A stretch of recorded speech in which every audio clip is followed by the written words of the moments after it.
Welcome to MyLife, Chassidus Applied, episode 200. Masayim, 200 episodes. Being that this week is Chof Shevat, the 22nd of Shevat, and it'll be the 30th yahrzeit from Tovshin Mem Ches, Shnas Tismach Tesamach, the year of the Istalkus of the Rebbetzin Chaya Mushka.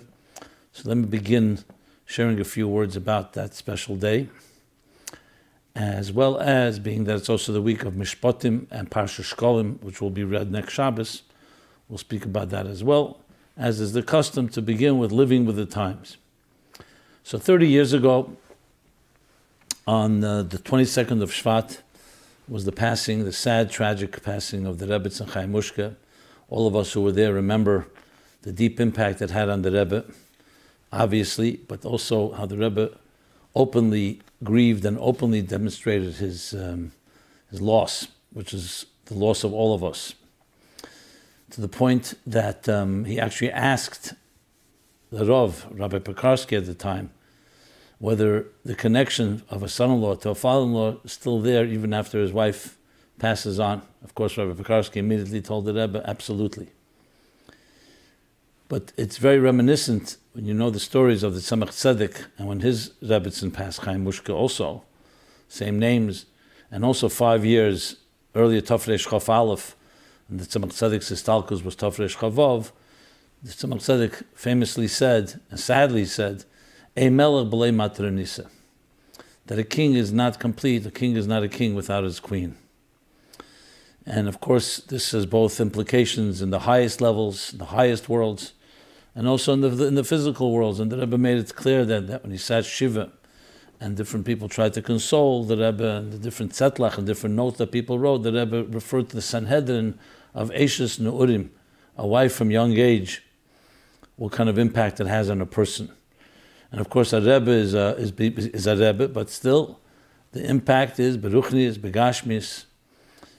So obviously the question is, what lessons do we derive from this? Because in Chassidus, in Torah in general, Chassidus particularly, there's no such thing as just a negative. There's sadness involved, even tragic sadness. But nevertheless, everything has to be turned to a positive, as the Rebbe then did.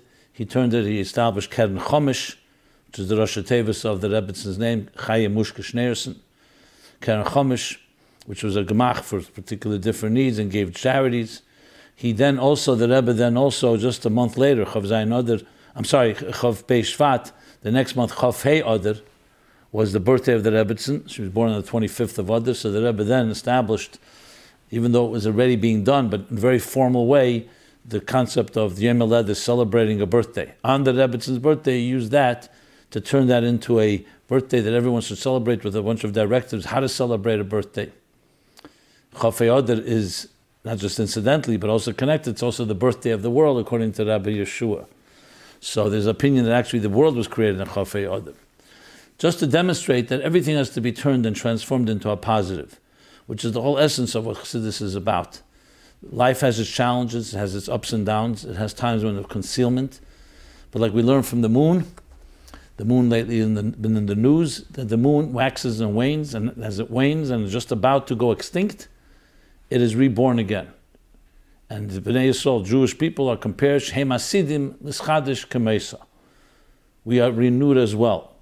So everything is turned into a renewal, and the Rebbe actually did that, even though we saw the impact, but at the same time, how much was added. And when you look in the different talks that the Rebbe delivered, Chof Beis Shevat, the subsequent years, tremendous ideas, and one I'll just shortly chazer was the last one, Tavshin Nun Beis, Eisata, that the Rebbe spoke regarding Chof Beis Shevat, and actually became a kuntras, B'cha Yevorech Yisrael. B'cha is the letters Chof Beis, which is also the 22 letters of the Hebrew alphabet. And the Rebbe began that psyche and then actually gave out that edited psyche came out in a kuntras, and the Rebbe handed it out and as one of the handouts that was common during those years of the kuntras B'cha Yevorech Yisrael, a lavender cover. And there the Rebbe speaks about the power of Chof Beis, that B'cha is a day that through it and in it, and through it everyone is blessed, B'cha, with all the blessings that are included in the 22 letters of the Hebrew alphabet, which of course encompass everything from Aleph to Tov, 22 letters. The Rebbe goes on to speak about the different kufas, the different stages in as we get closer to the Geula, the stage of Yud Shevat, which this year, 68 years ago, when the Stalkus of the Frierdiker Rebbe, the stage of Yud Aleph Shvat, when the Rebbe assumed leadership, and then in Tov Shem Amchez, the Rebbe said was a new stage that began. Chof Beis is twice Yud Aleph. Of course, the Rebbe's birthday is Yud Aleph, so 11 times 2 is 22. I'm not going to go over the whole Sikha. What I want to focus on, the Rebbe spoke about the name of the Rebbetzin, the name Chaya Mushka. He said the name Chaya Mushka means Chaya is from the word vitality, and Mushka is from the word the musket, the perfume. It's one of the Yud Beis Masamamani HaKteris, one of the 12 spices that was used as the Kteris, so it has a very strong scent. It's a perfume, a beautiful odor, a beautiful aroma. And the Rebbe said, because in making a dira b'tachtenim, in making a home for the divine in this world, and each one of us does that in microcosm in our personal homes, there's the actual building of a home that simply creates shelter, where you have the basic elements, a roof over your head, the protection from nature, from the wilderness, from hostile forces. But then there's another element, and that is making a beautiful home. A beautiful home, that's what the Isha, the woman, does. She has the Chaya, the vitality in the home, and the aroma, the Reach Tev, that brings a spirit, a vibe that is unique and special. And to make a Dira B'Tachteim, it's not just enough, the bare minimum, but to actually make a beautiful Dira Noah, a beautiful home, Marchiva Daita Shaladim, that expands the mind of the person, the beauty. There you have right there a lesson that is applicable to each one of us from the Rebetzin's name, and of course to each woman building her home, but it's a lesson to all of us in every particular circumstance of how we shape the world in which we live. It's not just simply enough to do what's right, but to do it in a beautiful manner, to do it in a pleasant way, to do it in a way that leaves people uplifted, feel revitalized, chayas, and feeling that they come in, you go into a home, and you feel a beautiful scent. It just has that type of effect that impacts. And the Rebbe speaks about that more in detail in that sikh. Additionally, I want to just share one or two stories connected to this as well.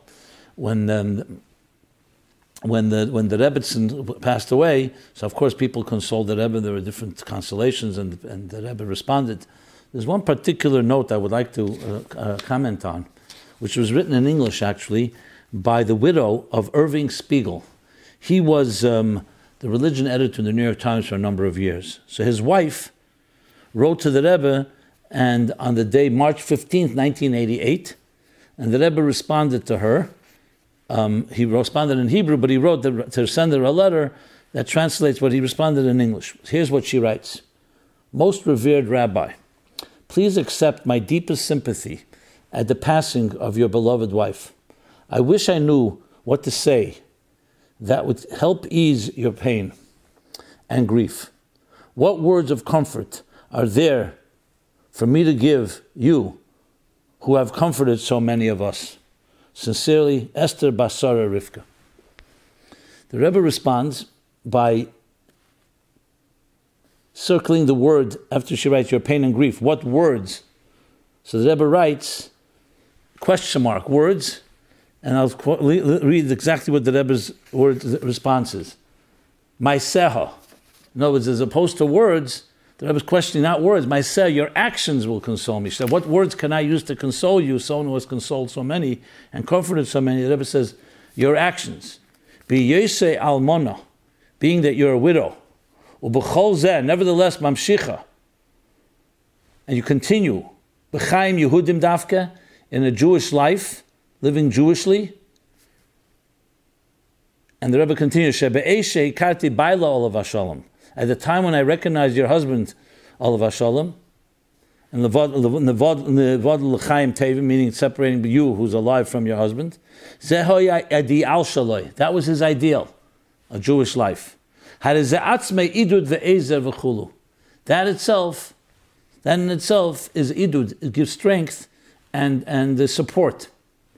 So she's writing, what words of comfort are there for me to give you?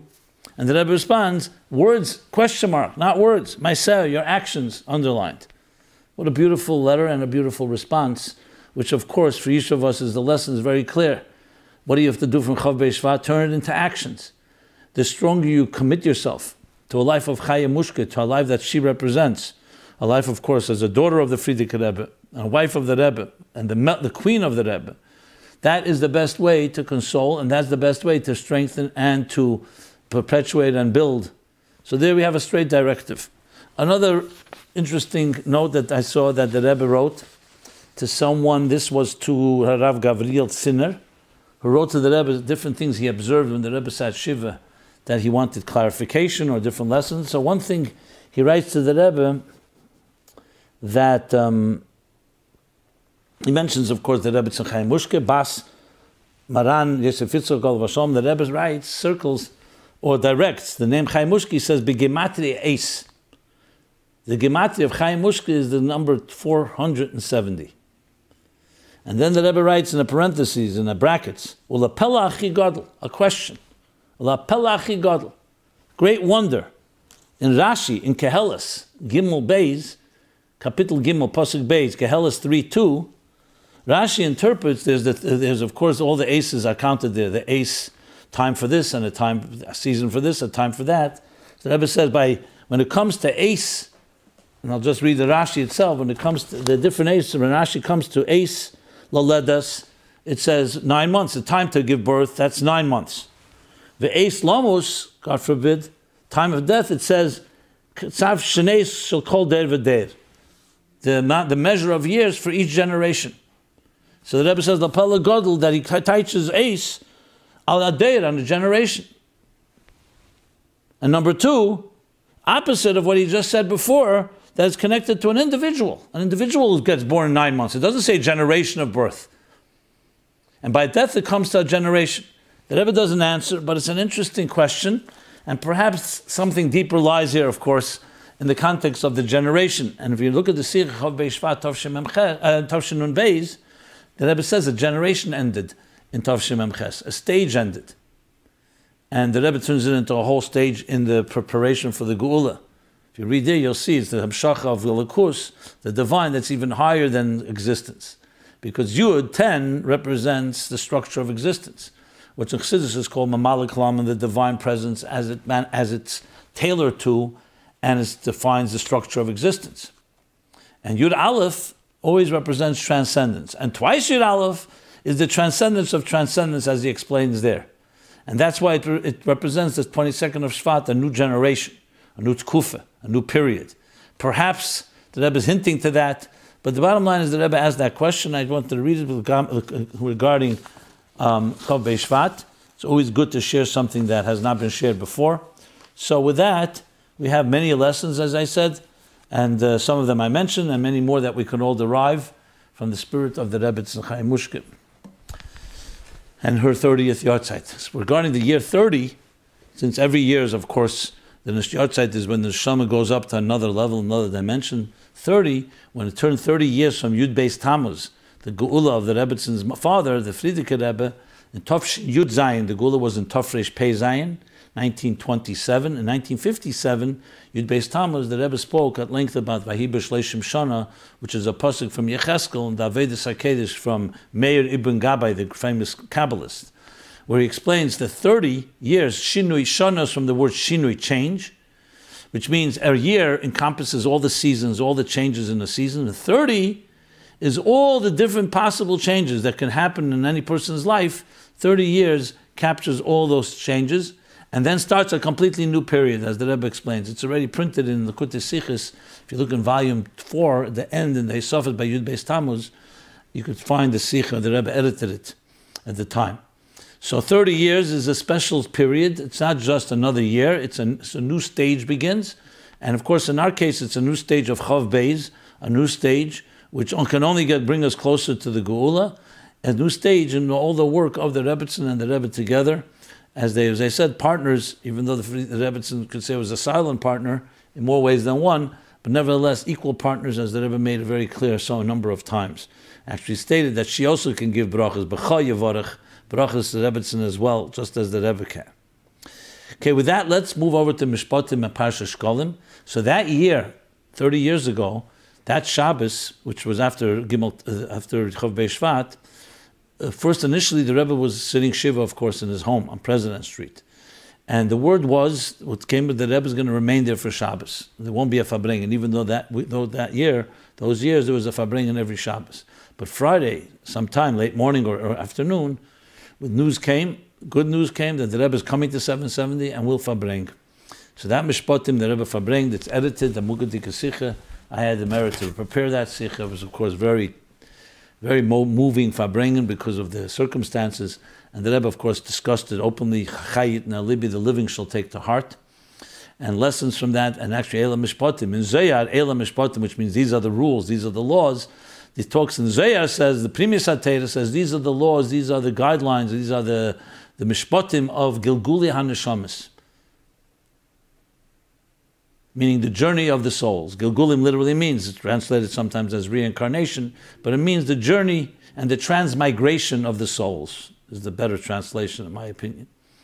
So the transmigration of the souls, and talks about it in the context obviously of the Rebbetzin, and that Parsha Mishpotim. And among things that Rebbe spoke, Mishpotim therefore has that lesson besides what it says in Chumash.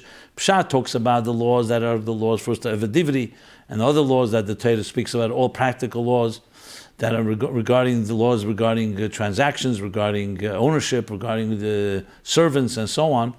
And then in Primus HaTeira, in Zohar, it talks about the laws of the rules, so to speak, of how the souls travel and transmigrate. Shekalim, of course, the famous question, why Shekalim, as opposed to all other donations, which is according to the amount that a person can give, a tithing, whether it's a meiser, a 10% or 20%, chemish. When it comes to Shekalim, it says that everybody gives the same amount, 1/2 a shekel.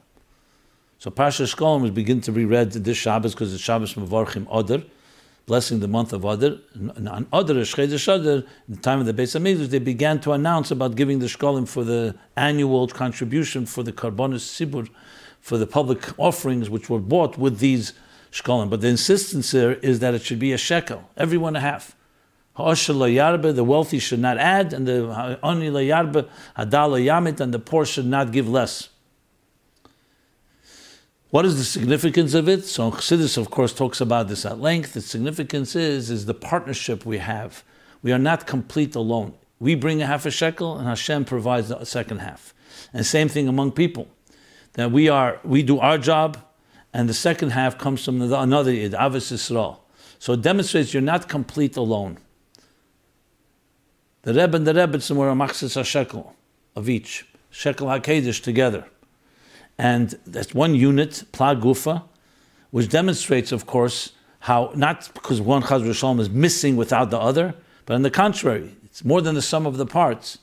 It's the understanding of the complete tzelem elikim of the Rebbe is together with the Rebbetzin. So when you talk about machzis ha-shekel, the lessons, of course, is our interconnection. And even with Hashem we say, like the famous Torah of the Magid, Aseh lecha shtei chatzetzres. You shall craft 2 trumpets. So he says chatzetzres comes from the word chetzi tzudas, half images. Machzis ha-shekel. Everywhere 1/2 image, the neshama, and the other 1/2 image is Tumasi, our twin, is referred to the Eibishter even, that there's a twin because we're partners in this mission. Hashem provides the resources, God provides the resources, and we stand in front of the counter and we use those resources to transform this world into a dira no, a beautiful home in this world, this material world. So there we have something from the Parsha in Chav Shevat on 30 years. Let us move now to, since we are now in the last 2 weeks of the essay contest, I want to encourage you all, till Rosh Chodesh Adar, Friday, 11:59 a.m. is the due date of essays, so you still have almost 2 weeks to write your essays, which are, all the rules are, and you can find all the guidelines at meaningfullife.com/contest. And you can win $10,000 first prize, $3,600 second prize, $1,000 third prize, and a special track for students, only that students can win $500 in addition to those other prizes. It's very exciting. The momentum is there. People are sending in essays. You definitely can win. It's specially made in a way that everybody has an equal level playing field. And I want to share, in the continuation of discussion last week, a few more tips, perhaps that can help you build the confidence and help you actually create a winning essay. So I discussed last week about internalizing a maimer, talked about the yahrzeit from Rabbi David Raskin, the fascinating yahrzeit where the Rebbe speaks about applying Chassidus into Bechein. So a few tips that I'll just throw out there, which is only suggestions that perhaps can help. A lot of people have how do you begin, where do you begin? So I discussed last week a few different ways you can begin. You can begin from a personal experience. You can begin from events in the world. You can begin from an academic field that you're interested in. Of course, you can begin with a maimer. So talking about a maimer, so a few people have asked me, a number of people, more than a few, have asked me, listen, do I have to convey the entire theme of a maimer? The answer is no. It's perfectly fine to take one paragraph, one idea, work on that. Much more better one idea than take a whole maimer. Doesn't mean you can't take a full maimer. So one tip I would say is any maimer Chassidus you've ever learned, or you can just open and begin one even if you haven't learned one. Derech Mitzvah is a very good place to begin. The Maimorim there are easier to be understood. The mitzvah of Ahavas Yisrael, for example, is relatively accessible more than other Maimorim and other mitzvahs in Derech Mitzvah. Take something, read it, learn it with someone else, and just derive one thing, write down in English for yourself a short summary of that idea. Even before you start the essay. You'll be surprised as you internalize it and relate to the idea that really resonates with you. Then see if you can associate and say, what can I learn from this regarding something that, say, happened yesterday in my life, or my family's life, or at work. This is a simple tip that can create the best possible essay. Because you're taking the idea, you're internalizing it, you're integrating it, and you're applying it to some given situation. That's one practical tip I'd like to share. Another one, which actually I saw in a number of essays that were really very successful, was, as we spoke about, starting with a personal experience. Any experience in life, whether it's a positive experience or a challenging experience that you've grown from, and this could be marriage, this can be having a child, this can be at school. Let's say at school, you may have been shy, may have seen bullying, you may have seen positive things. Identify something in your life that was a significant lesson, and even before you have the chassidus of it, identify it. Write down again a paragraph of what that experience was. There's no one on earth that doesn't have an experience that's worth writing about. Then ask around and say, what does Torah say about this? What does Chassidus say? What does the Rebbe's psyche say? And there's no problem. You could ask around, ask people who you trust, who you respect, and again, find something that matches that. That's the way to begin. So instead of sitting and just theorizing, find something concrete, whether it's a concrete piece in a maimer or something concrete in your life, and that is a tremendous way to begin. And many of the essays, the successful essays, did exactly that. They fleshed it out, and they did it in a very full way. Because I've seen a lot of people get stuck. They try to write some type of thesis of a very comprehensive, scientific approach even to solving a problem. I would suggest the opposite. Start with something small and develop. You may be, by all means, develop it into a model, develop it into a methodology. But it'll be a lot easier and less daunting and overwhelming if you begin this way. Instead of trying to find the big answer, the big story, and working your way back, often you get stuck there. Now again, if you can do that, God bless you and do it. I'm not suggesting anything to stop anyone from doing what they're already doing. And if you feel confident and successful, by all means. I'm just suggesting if people are you're stuck and you're not able to get out of it, begin small. And that small can become tremendously powerful. I want to give you another tip in writing. When I write, I often begin writing the last sentence first. What's the takeaway message? Think about takeaway message. And it creates a crystallized type of focus. They'd be amazed that you can work your way back and say that I have to give this takeaway message is what I want to convey. And then build obviously to it and build a beginning and build a middle. But often taking the takeaway message like what you'd like people to go away with in one sentence, in 2 sentences, in 5 sentences is key. It's another way, another trick of the trade, as they say, in writing a successful essay. Writing in general, but it's particularly also including a successful essay. So everyone should be blessed. Hashem should give you the mazel and the atzlacha, but the yegi gaitum etzasi, that you can definitely win this contest. And I'm excited and look forward to see the essays. The judges are anticipating and very high alert to read the essays. And we're all very excited to this shlav, this stage of turning Chassidus into something, applying Chassidus in a way that addresses issues and really creates new approaches, sometimes novel approaches, sometimes revolutionary approaches, and even sometimes ideas that have already been stated, but in a new way that can actually help yourself and others in living our lives aligned with the kavanah elyena, with the purpose for which we were created. Okay. And as I said, the essay contest, all the information you can find at meaningfullife.com/contest. You'll find there the rules, you'll find the guidelines, how to submit. And remember again, follow the guidelines. After you're done, make sure that you go through the checklist. Did I cover everything here? You cannot imagine how many essays would be far more improved if people did that. And show it to someone to read. It's always good to get advice, to get someone else's feedback. You can only make your essay better than it was. Now, with that, let us move to some new questions. Question number one. Well, this new question number one in this episode. How do we determine the validity of a Torah teacher? Oh, before I continue, I always forget this. I want to cross-reference times I spoke about Chof Shevat as well as Mishpotim, Shekalim. So in episodes 55, 101, and 150, you'll notice it's all in 50s because Chof Shevat is basically every 50 weeks or every 52 weeks.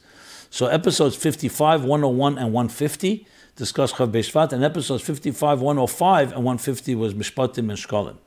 Now, just to remind you, the archives are all available, meaningfullife.com/MyLife. You'll find there all the archives, the 199 archives. They're all time-stamped, which means you can find the exact subject you're looking for and go straight to there. You don't have to listen to the entire thing. You can download them as podcasts. You can listen to it in a car or jogging or in your own private space, even if you don't have a computer.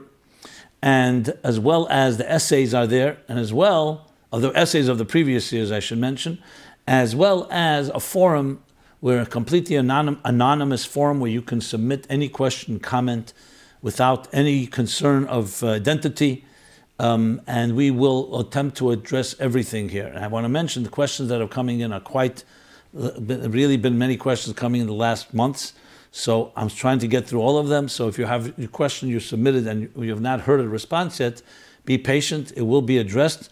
Literally going through all of them, but we can't do them all in 1 week, so it'll take some time, and be patient. I also try to connect them sometimes to the time in which we are in. So now, how do we determine the validity of a Torah teacher? Dear Rabbi Jacobson, I speak French and I like learning online from a French rabbi. I don't want to say his name in public. He teaches Chassidus and other classes, but he has a very particular style and he easily gives his opinion. My husband doesn't like me to learn from him. He says he's not down to earth and that he's kind of crazy. I acknowledge that he's a bit particular, but most of his teachings are very interesting and helpful to me. What to do in these cases? Okay. So this is a particular question, but let's broaden the question because we have had in the past, and I've had different questions. Also, people have asked me orally, and that is, how do you determine who's the right teacher? Let's say you're hearing something from a teacher, it sounds great, but something's rubbed you the wrong way about the person or the teaching or whatever it may be. Or in this case, you're dealing also with a husband that has concerns. So how do you determine? How do you pick and choose? Very good question. I will also refer you to episodes 15 and 75, where I've addressed related issues about teachers, dubious teachers or questionable teachers and their sources and so on. So let me answer the question broadly and then we'll go more specifically. We have, thank God, a Torah, and we have Chassidus that talks about what to look for in a teacher, what to look for in a mashpia. When the Rebbe established mashpiyim and then Nasei L'charav, he spoke about Baishanim, Rachmonim, and Gem L'chasadim, interestingly. When he started Dvarim, Tav Shem and Vav, in the subsequent weeks and months and years, that they should have the three Simonim, which every Jew has, but it should be prominent in them. Baishanim means bashful, shame, that they have an element of shyness in a way, a little humility. Baishanim, Rachmonim, compassionate, and Gem L'chasadim, that they're giving, they're benevolent. Interesting that the Rebbe should connect it to that. The obvious reason is because when you're trusting someone as a mashpia or as a rav, it's not just that they know information, that there's also a human side to them that you recognize they're baishanim, that they have a certain reserve, a certain element of modesty, and rachmanim, compassion, and gemel chasad. The question is, does that apply also to a teacher? Obviously, yes. Because remember, when we're talking about a teacher, especially in Torah and Chassidus, a teacher has to be a role model, has to be an example. It's one thing you go hear a talk, someone giving you real estate tips or how to sell on the internet. So fine, there you may say, I don't even like the person, but I like his ideas and I accept them. But when it comes to learning something that's Torah or Chassidus, it's meant to be personal. Famous story of the Frierdiker Rebbe. When he came to America, one of the things he was fighting for in Jewish chinuch was two things. That the morning should begin with Limudei Kodesh and later go to Limudei Chel, start with the Hebrew Jewish lessons and then learn secular. At that time was the opposite, to show the priority that you begin with Limudei Kodesh. Second thing is that the teachers that are teaching in the Chadarim and the Talmud Torahs in the schools, the Jewish schools, should be Shemrei Shabbos, at least publicly in front of the students. So when they were sitting and discussing it, one of the, I'm not sure who, one of the people in the Board of Jewish Education said to the Frierdiker Rebbe, listen, Rebbe, ignorance is like a fire. When you're putting out a fire, who really cares whether you're pouring clean water or dirty water? At least you have water. So even if it's dirty water, meaning the teacher is not completely the way he should be, and he's doing things that are opposite of what he's teaching, at least he's putting out the fire of ignorance with the water. And the Frierdiker Rebbe, without missing a beat, responded, that's fine when it's water. Then even dirty water. But what happens if it's kerosene? Because when a teacher teaches something and then behaves contrary to what they teach, that is like kerosene. It's not like dirty water putting out a fire. That makes the fire worse. Because then you learn from the teacher that what you learn in the book doesn't mean you have to follow it. And sometimes it may be better not to learn it than to learn it from someone who's not living up to what they're teaching. Now, does that mean every teacher is perfect? Obviously not. But in a public, blatant way to do something counter to what you're teaching is not appropriate. So coming to a teacher, the few criteria I would throw out, and then we'll go to this specific question, is number one, that you have someone that has Yiras Shamayim.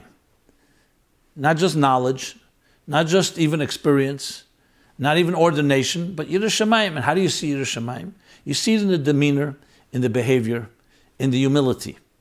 I often tell people who are just beginning their journey, I say, if you hear something from a teacher that doesn't sound right, very, very respectfully, ask the teacher, what's your source? Mehecha dantuni. What's your source? So one teacher, one response may be, who are you to ask me? They may not say it, but with their body language. Or they may even say it in a condescending way, who are you? A newcomer asking me, the authority. Another response may be, I have no source. It's my idea. I just came up with it today. And the third response is the most legitimate one, and maybe the only legitimate one, is the teacher will humbly and very kindly show you the sources. Here's where I took it from. Here's how I interpret it. They will allow you to retrace the steps and to so-called verify it and duplicate it even, or ask another rabbi. Because there you saw the foundation is there's humility in the teaching. It's not my wisdom. It's the Torah's wisdom. It's God's wisdom. And I'm a channel to share it with you. You can pick up right away from a teacher if that's coming across. What about teachers that are arrogant? Okay, look, as I said, no one's perfect. But if the arrogance gets in the way and it really disturbs, then that's not the teacher for you. Some would argue maybe no teacher should ever be arrogant. But in case you see something that you feel is a little arrogant, listen, human beings are human beings. But if it's consistent and it's getting in the way, then you don't, who says that should be your teacher? Find someone else. Regarding this individual, it's very difficult to talk about a person I don't know, and I wasn't there, and I'm not even sure what that means, that he's kind of crazy, or my husband doesn't like me to learn from him. He's not down to earth. So here you're already dealing with the particulars which, as then, I'm not familiar with.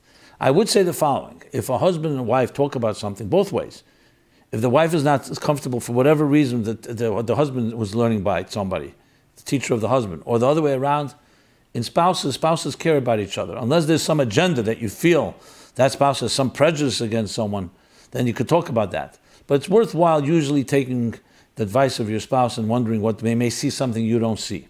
You could always check with another person. Doesn't mean you have to talk Lashon Hara, you don't have to say a name, but some people know the person, the reputation. And again, I don't know the circumstances. Down to earth, look, some teachers are not down to earth, but they're very good teachers. They're just not practical.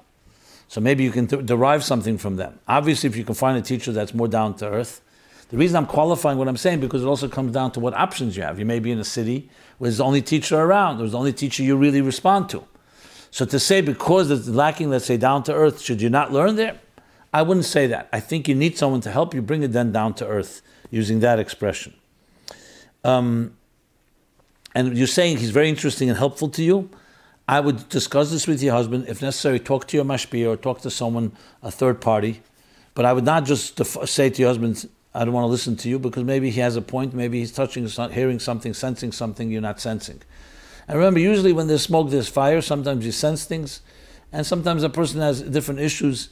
So I'm not going to go into all possible issues, but the different situations. A person as a teacher has a responsibility. They're in a position of power, and they can sometimes take advantage of that, sometimes knowingly, sometimes unknowingly, sometimes not recognizing the vulnerability and the receptivity and the formative nature of the student, who's like accepting everything the teacher says, because there is an element of Kabbalah sale when your teacher teaches.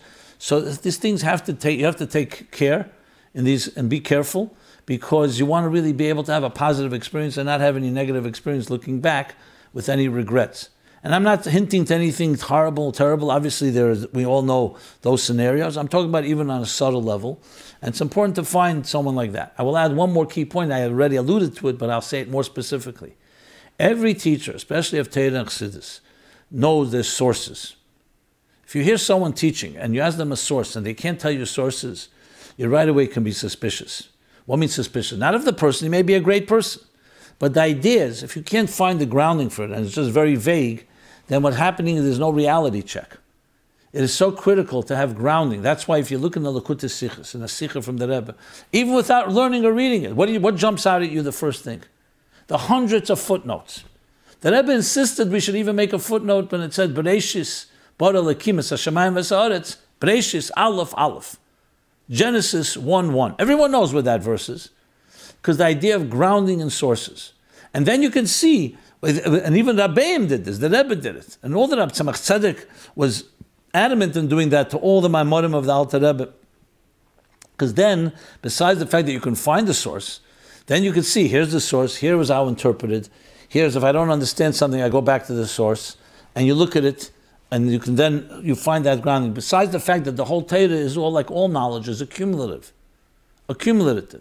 So what we learned today comes from those before us, and before that, the Alter Rebbe Shulchan Aruch. There's plenty of chidushim, but when you compare it to the Beis Yosef, to the Tur, to the Rambam, to the different commentaries, you see the richness of it, and you see how he actually looked at it. You could see through his eyes how he looked at all those sources as he developed the Shulchan Aruch, and how he adjusted something or changed something with one shitta, a different approach, and so on.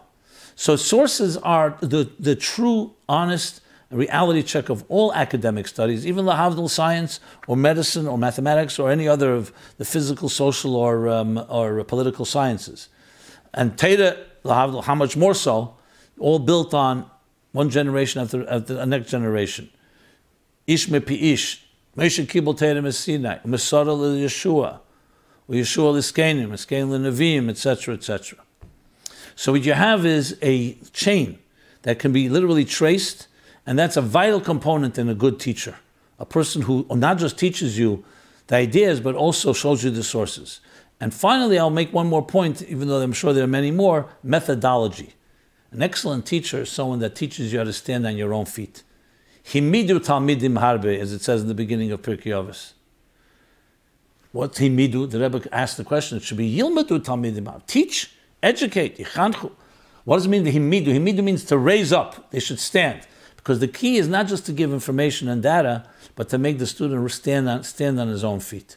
Shalheves elim e'elea, that the flame rises on its own, like we learned in the beginning of Baal Escha. And the lesson, not just to ignite, but to make sure that the student, even when he's not in the presence of the teacher, or she's not in the presence of the teacher, can understand and develop and find answers. So we're not just dependent on the information coming from someone, but knowing how to access that information, how to retrace the sources, how to apply those sources, how to interpret the sources. The midas, the Yud Gimel midas Shatei Nidreshes B'hem, the 13 methodologies with which we interpret Torah, the mastery of that. So the teacher is negei b'nefesh. The teacher is invested to make sure that the student doesn't just go away with a lot of knowledge, but goes away with tools, instruments, and methodology how to solve a problem.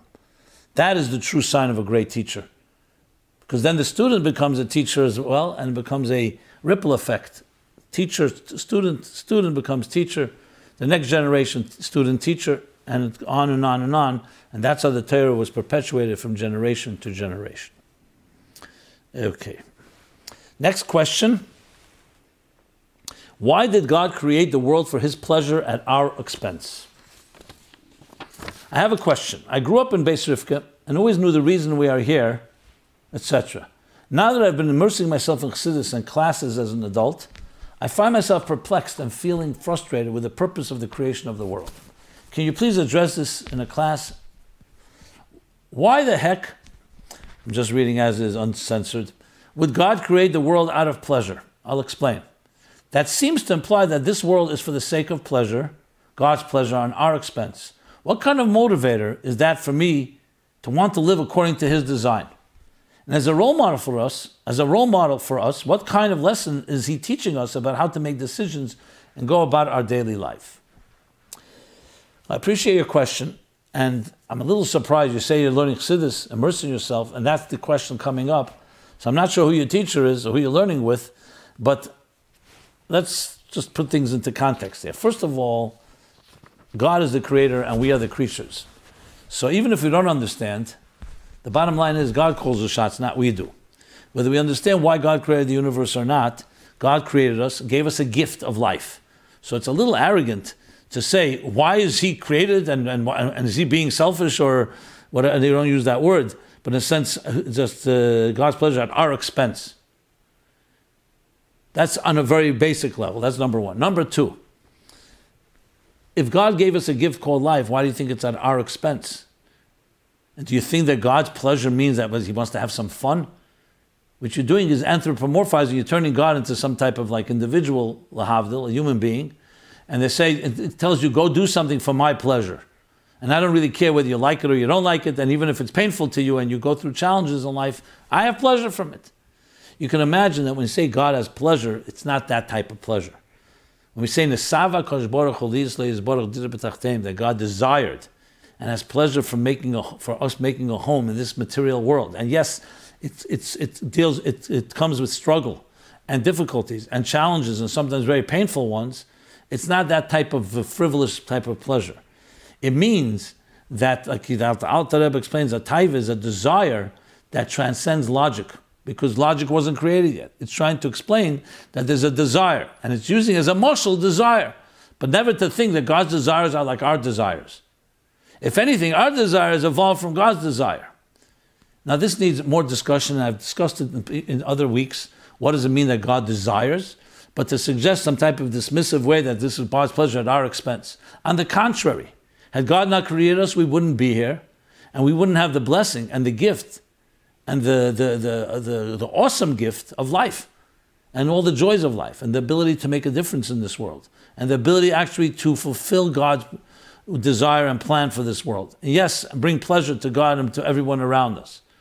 So it's at our expense. On the contrary, the fact that there are challenges, so that we need to study why are there challenges, why does it sometimes appear so difficult. But we also know no matter how difficult things are, God does not ask us to do something we don't have the power to do. So the question of good of why good things, negative things may happen to good people is another discussion. But never to dismiss it in this dismissive way. What's the motivator? The motivator is that you have the ability not just to do man-made temporary things that last for 5 minutes or for a lifetime, but you have the ability to create eternity, to immortalize your life because you're doing something what God wants you to do. So to suggest, tell me something that's more motivating than that. Any job you have, could be for money, it could be for momentary pleasure, it could be, but it all is temporary. It's impermanent. The only thing that's permanent is fulfilling the mission for which you were sent here.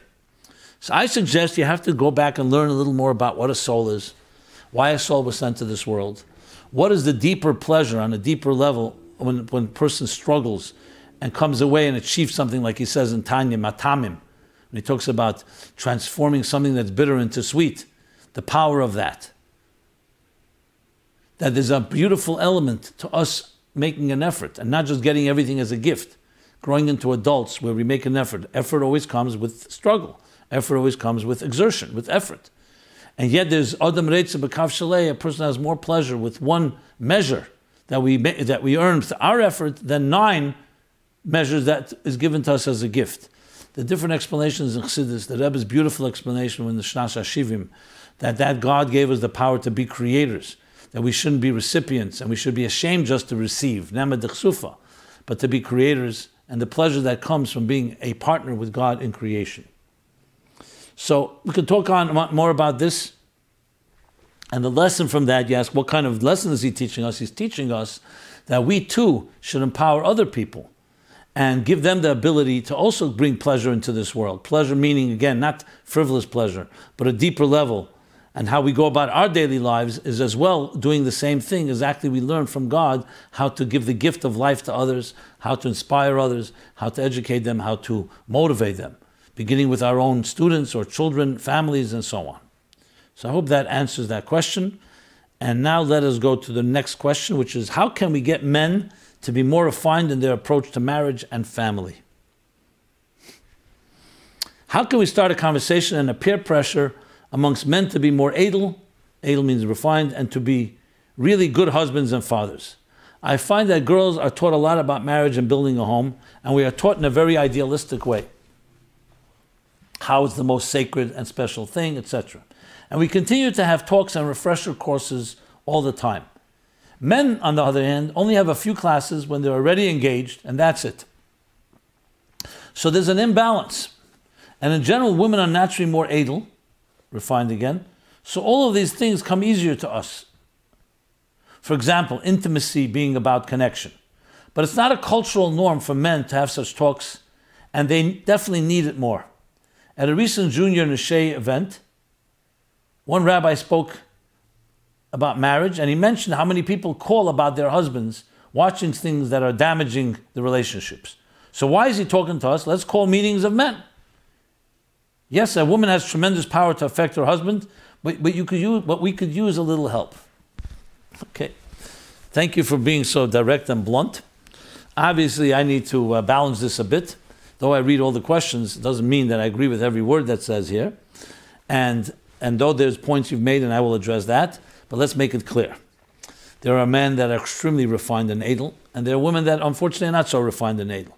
So to make one sweeping statement of all men are in this category and all women are in that category is not really fair and simply not accurate.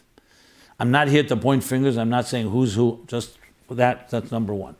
All of us come to this world, which can be a very difficult world, a very hostile world, and we develop all kinds of sometimes shark tools that make us aggressive, make us belligerent, can turn us into sometimes something not very edel as we fight the wars and battles of life.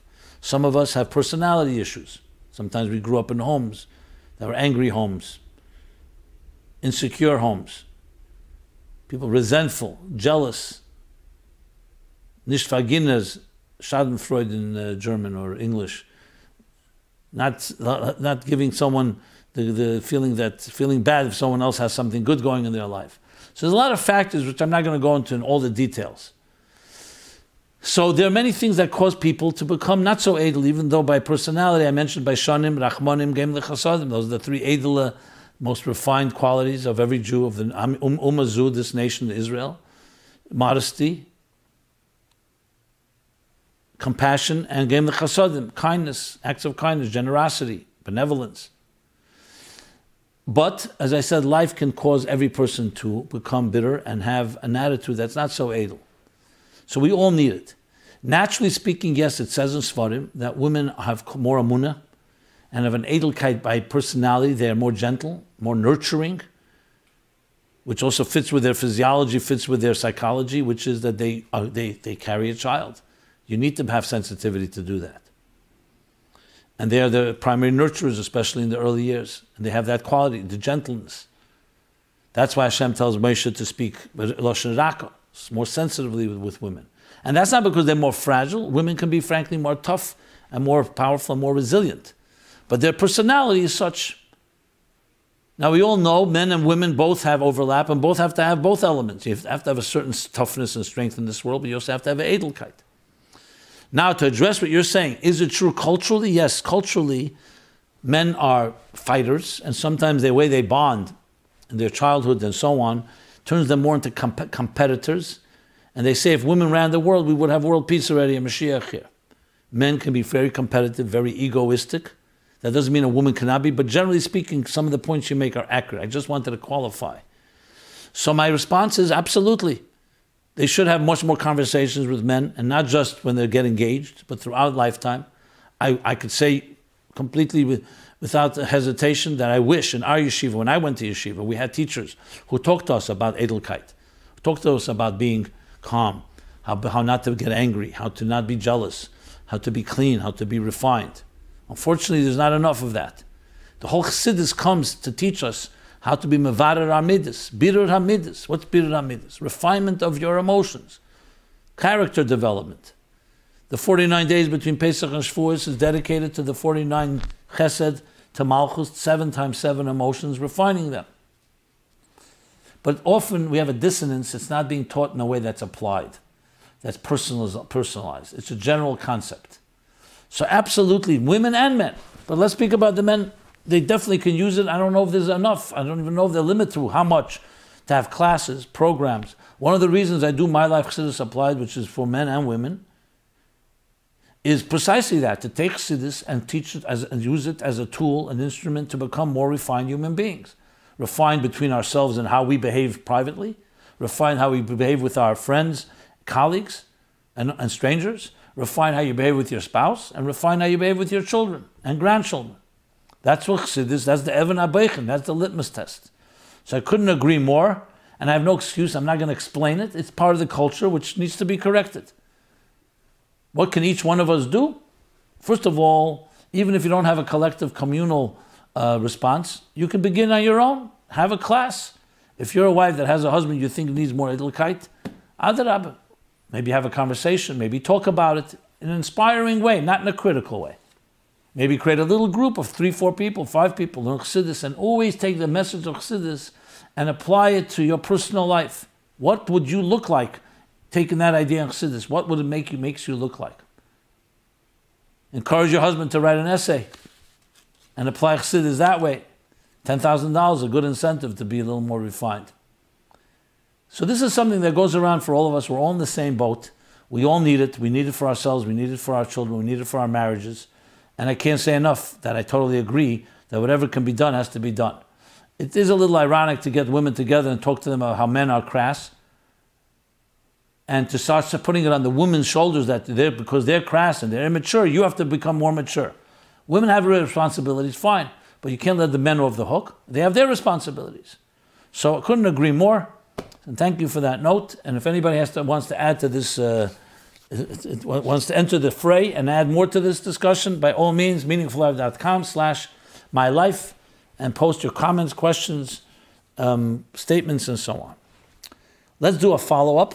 The follow-up is Chabad shul. Last week we spoke about whether to daven. Someone asked about davening in a Chabad shul or non-Chabad shul, where it's easier to daven, it's slower and more conducive for this individual who's going to shul. And I responded, I never saw a note from the Rebbe directly, and no one has sent anything in. However, I stand by what I said, which is that davening is davening. Whatever works best in Veda Shebelev and speaking to God is what matters here. This isn't about it's not a club. It's not about a Chabad club or non-Chabad club. It's about davening properly. And you do what you have to do to daven the best way possible. So a follow-up goes like this. I know this might open a can of worms, but when it comes to schools, the Rebbe responded on many occasions that people should choose a Chabad school specifically. I wonder if there's a similar idea when it comes to a shul. I'm aware that the Rebbe encouraged people to choose a home close to a Chassidic shul. Does that mean Chabad specifically? I'm not sure. Just probing here and adding dimension to the question. Very good point. I would first of all distinguish between a shul and a school the following. A shul is a personal experience for you to daven properly. A school is a shaping of the personality and of the values and the ideals of your child. Chabad, Chassidus, teaches certain ideals and values. It doesn't take away from other schools teaching other values. But obviously, if you have the choice, to send them to a Chabad school because it teaches those values. Now, if you say, I have a Chabad school in my city, and it's a terrible school, it doesn't teach anything good. There's another school that's not Chabad, and I think it will give them a better education. That's a question that can be asked. Even there, the Rebbe probably, because you don't have a school that you can say is completely terrible. It probably may not be as good in certain areas, but it may be good in other areas. I've seen this. I've seen people take their kids out of a Chabad school, and for the reason that more academic, more challenging, even more Torah knowledge, and had other issues that was lacking in that school. The foundational elements, the yahrzeit, amunah, the things that Chassidus gives. Is there a school in this world that's perfect? Absolutely not. But I would distinguish it in that way because the shul is a very different thing. Again, we're not talking about a shul, becoming a member in a shul. We're not talking about the social element. We're talking about pure davening, as I discussed. However, I'm open to hearing other opinions, obviously, and how to address this. But this is what I think about it. And with that, let's move to a little more about prayer. I've been talking about Avedis Atfilah. Last week we began, and this refers back to episodes 18, 19, 20, and 140, and last week 199.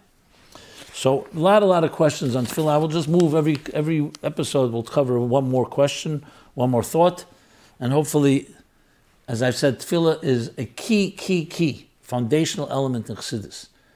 It's what takes the ideas of Chassidus and turns it into a refined application. Refined, because it's Aveda Shebelev. Chassidus is meant to refine you and does refine you as well. But davening is Aveda Shebelev. That's where the emotional maturity, the emotional intelligence, which lies in the power of davening, of taking the ideas of Chassidus and applying it to yourself and refining the person. So, here's another question that came in. Avedis Atfilah. Hi, Rabbi Jacobson. I wanted to continue the conversation you were having the last few weeks on the topic of Tfilah. I believe the discussion started with someone asking, why don't we daven today the way Chassidim used to daven ba'arichus, at length? I think before answering the question why we don't daven today ba'arichus at length, I think there's another question we have to ask first. What is the definition of a Chassidic davening? What is the definition of a Chassidic prayer? I just want to enumerate some of the terminology describing a Chassidic davening that I heard growing up and over the years. Tfilah ba'arichus, tfilah ba'aveda. To daven with Hamayim Chassidus, to daven with Pirush HaMilas. He's going through a list of things. Tfilah ba'arichus means long davening, not quickly, but deliberately and taking your time. Tfilah ba'aveda means working on yourself, a davening that is with an exertion of really working on yourself. To daven with Hamayim Chassidus means having learned a Maimer before davening, to daven with the kavonis and the intentions and the ideas that Chassidus, that Maimer Chassidus taught. To daven with Pirush HaMilas is yet another element of davening. To daven with meaning reading the words, understanding them, not translating them. You know, push the Pirush HaMilas to read and understand what you're saying, not just lip service. Avedas Atfilah, I don't know the difference between that and Tfilah ba'aveda. When using this term, are we talking about when we're using the term Avedas Atfilah, are we talking about literal davening, or this term refers to a general refinement of our character? Okay, it's a good question. Let's see what you continue writing, and then I'll respond. His bonus before davening, which I think is meant to develop feelings of av and yira within the davening. That's a contemplation before davening. So he did a pretty good summary, this writer, of the different elements that Chassidus talks about, how davening can be done in different manners. So Rabbi Jacobson, please explain the above terms and what really makes a Chassidic davening.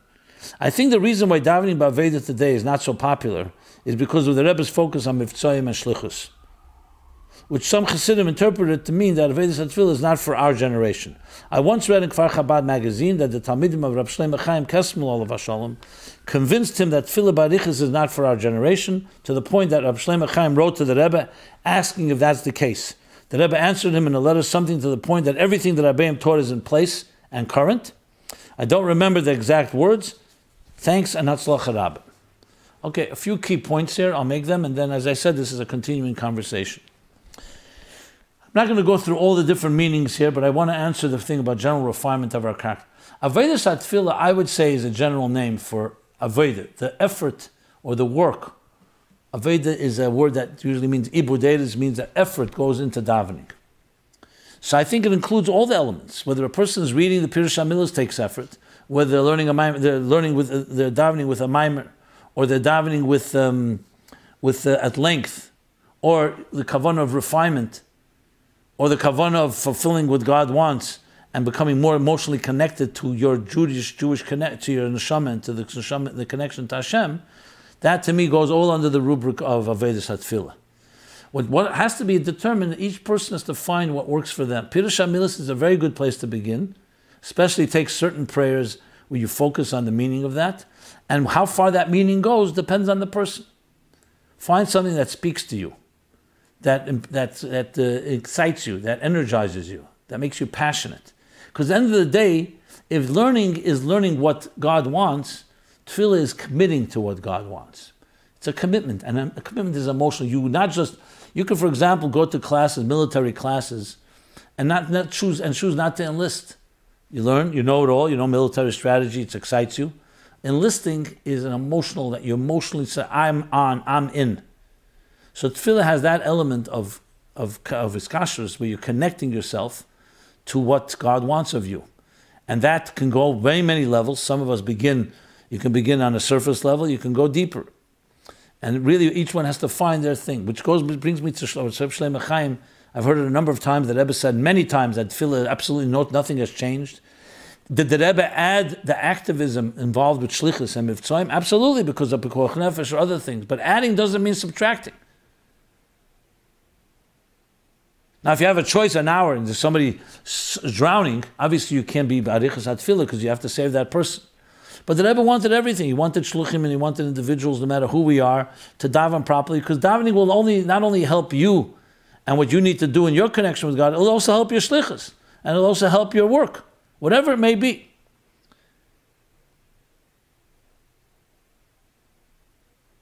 So there's no question, as Chassidim asked the Rebbe, is there any change regarding this? The Rebbe said absolutely no change. So suffice it for that. For now, we'll talk more about this in the coming episodes. Let us go to the Chassidus question of the week. And that is, Chassidus question of the week is, Sforim Doimim, does the inanimate world feel things? Okay. Would it make sense to say that a sefer that was placed incorrectly under another sefer actually feels bad and is ashamed by it, based on the following?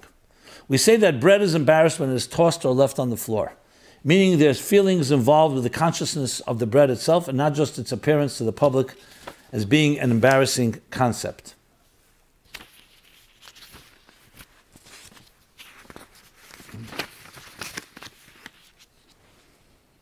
We also say that daimim is inanimate, is conscious of its own existence and knows it's fulfilling its mission to stay put in one place, similar to what we discussed about atoms recording sound, etc.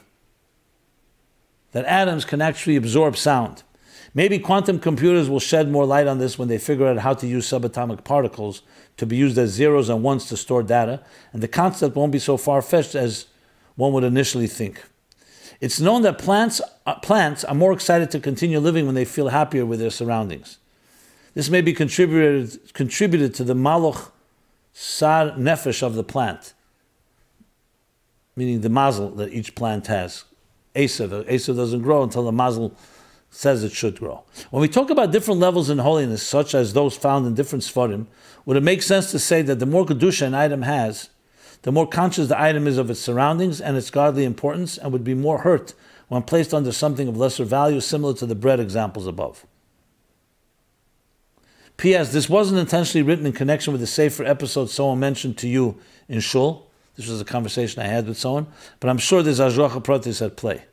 If the Sfarim stuck in Russia actually have personal feelings in a more heightened level than regular Sfarim, because of their extreme level of Kedusha belonging to the Hanossi, Hu Hakol, the Nasi who encompasses the generation, it means they actually feel like they are imprisoned at this very moment, and there's a tremendous pain they are going through during all this time. Enough pain that you should share the concept of Pidyon Shvuyim, which means what the Rebbe referred to when books or manuscripts came out from wherever they were. He called them actually Pidyon Shvuyim, which is redeeming the hostages, with the Sfarim, that their pain is similar to that of a human being suffering in prison, or possibly even more.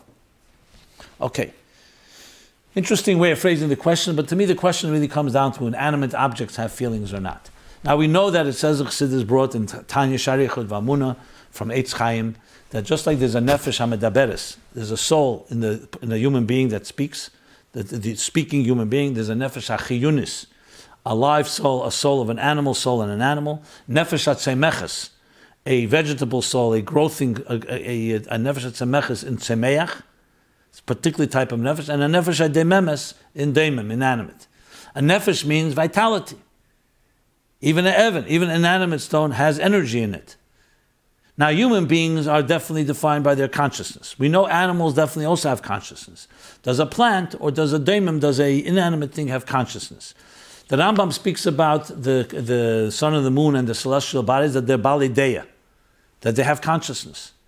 But the question is, does everything have consciousness? Based on the Rambam, you could assume, since he's saying it specifically about them, doesn't mean every stone has consciousness. On the other hand, what does consciousness mean? You could have the stone have an inanimate thing, could have consciousness, but not consciousness as we have it, where we can talk about it, where we sense ourselves.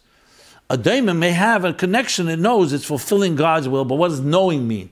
Knowing means it doesn't sense as we sense, it's just doing what it has to do. And who says being conscious in a way that you sense or feel it is the key to everything? As a matter of fact, you could argue that when you're immersed in something, you don't sense that you're doing it because you're so immersed in it. As soon as you're conscious, there's already a subject and an object. So this is a good question. When you talk about, for example, you say when the challah, you cover the challah, not to embarrass the challah. Is the challah really being embarrassed? Or is it more figurative in the sense that we sense that the challah should have its own value? And when you cover it, what the challah can't see through the tablecloth, through the challah cover. So you can say it doesn't mean literally that the challah is embarrassed. It's more a sensitivity that everything, just like, for example, when you go leig l'rosh, you don't do something by an oil where people you hide your tzitzis. Is it because they physically see your tzitzis?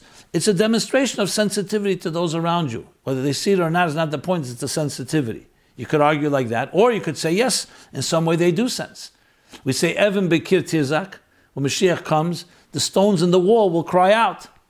The tree will tell you it's Shabbos today or it's Shemitah today. Now, does that mean Tizak? Does it mean literally crying out? Will they make a sound? Or will they make you aware? So to say that existence absorbs everything that happens around it, absolutely. Even inanimate things absorb.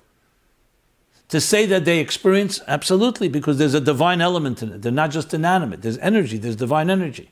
So you take a mineral, or you take salt, or you take a mineral, and you make a bracha on it, and you eat it, not only a fruit, even a mineral, shahakal niya bidvare. Everything was created by your word, this object as well.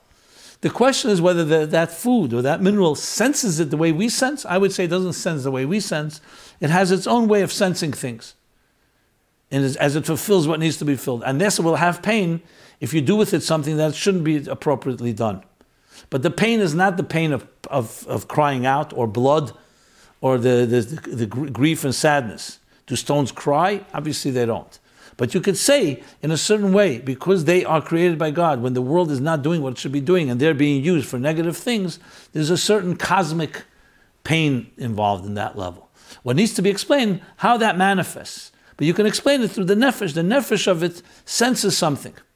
Even if it's not balidei, it's not non-intelligent creatures. Same thing with Sfarim. The same thing with all things that we have. One sefer, certain Sfarim should be in order of how they're placed. Just like there's an order of how you give honors to a Talmid Chacham, to a teacher, to a student, for the same reason.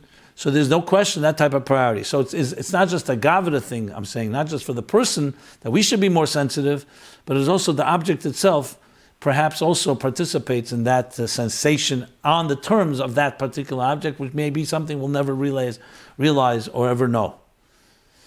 So with that, we conclude this episode of MyLife Chassidus Applied, episode 200.